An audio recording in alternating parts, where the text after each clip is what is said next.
police officer in Baltimore for 18 years. Correct. And now you write about issues facing policing in America. So my understanding is, in addition to the sort of day-to-day way that the job weighs on you, you also develop concerns with the sort of systemic practice of policing, how we police neighborhoods in this country. Is that true? I mean, I can't speak for every police department in the country. Yeah. But in Baltimore, there are very marginalized communities. There are very poor areas, and citizens who are already suffering from emotional problems, from systemic poverty. Add to that the police basically being an occupying force in their community on a daily basis, like 24 hours a day. So anytime you step out of your front door, you're encountering the police. And you felt there are entire neighborhoods that feel that way about the police. Oh, there are. I mean, in Baltimore City, if you go to West Baltimore, Sandtown, Winchester, where Freddie Gray lived, people in that community see the police as a physical threat to them, and rightfully so.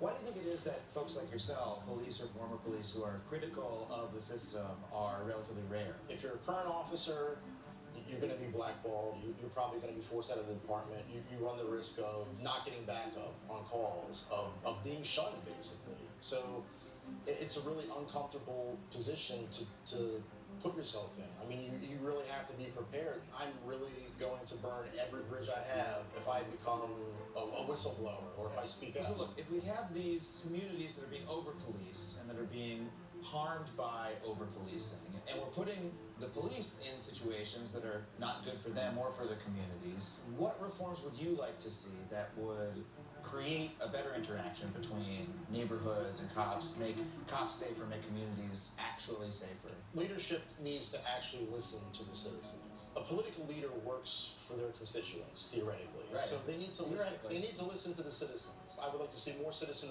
involvement. I would also like to see some of the departments lose some of their funding. In Baltimore alone, the department received over almost $500 million a year. Wow. So if you took away even a third of that and reinvested it into education and social services, other city services, mental health treatment. I mean, there's so many different services you could invest that money into. I'll never think the answer to any problem is more cops. I mean, you could stand a cop on every corner.